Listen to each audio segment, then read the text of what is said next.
what you're looking at is just a demonstration of what happens when someone is hit by a car. I say this is just a demonstration. I am here with Rusty Haight, who is the project coordinator. This is a demonstration so police officers can have an idea of what goes on, and behind us we see they are working even as we speak. Explain what we've just seen. Well, we're teaching a class through the Texas Engineering Extension Service, Texas A&M University.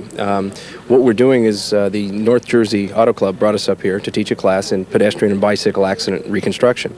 And the students here are learning how to investigate a crash involving a pedestrian or a bicyclist. In this case, we just ran one with a bicyclist hit by a car at about 30-31 miles an hour.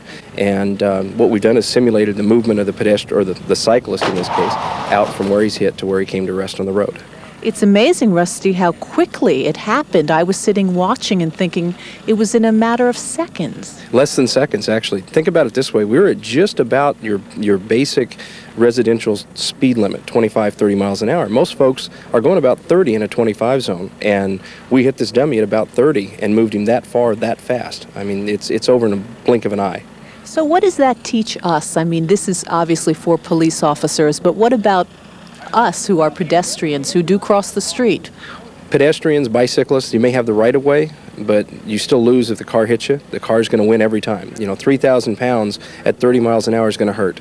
And you may have the right-of-way and everything behind you, but you got to get out of the way of the car. Watch out for the cars. So when they say if there's a green light, don't cross, they really mean it. No jaywalking, right? Absolutely. Until you know it's clear. Look for the cars coming at you. Make sure it's clear. Now, you said the police officers here are learning to investigate.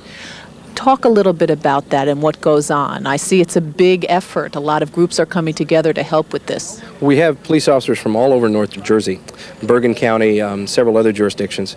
The Auto Club has paid for the class, brought these guys out here for additional training. Remember this stuff about, well, it's always about this to get here, always about this to get here. That doesn't fly. It has to do with the hood length as well as the speed, okay, and the height of the center mass. Higher center mass on the bike. Okay, the cyclist is up 9 inches or so, right, above the seat, roughly, and it puts him in about the same place on the windshield as the other one that needed more speed.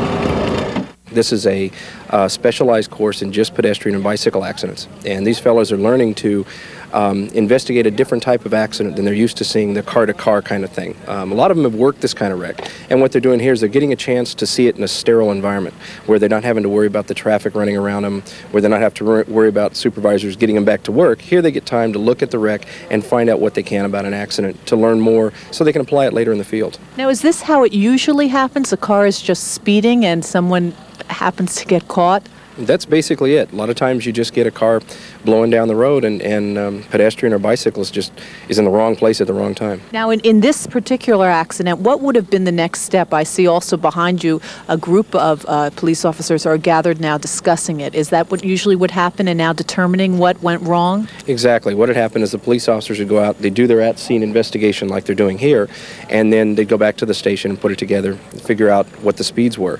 Here they have the advantage of knowing what the speeds were because we have radar, we have other timing devices. They'd go back to the station, try to figure out how fast the car was going, and see if they could maybe put blame on one driver or the other in a death. Of course, in the real world, an ambulance would have already been here by now, we'd hope. We'd hope. But no, the next job, these fellows would be back at the station trying to put it back together, piece it all together, and figure out how it went down. Now, most of the time, is it the fault of the driver, or perhaps is it the pedestrian's fault? It goes either way, actually. Sometimes the driver's not paying attention, going too fast, just driving without care. Sometimes the pedestrian just doesn't look. It's really bad with kids. They just don't look and don't recognize the hazard and the distance and times and speeds involved, and they get out in front of cars and get run over. Go over. Right about here. You see the orange body part. Almost exactly that.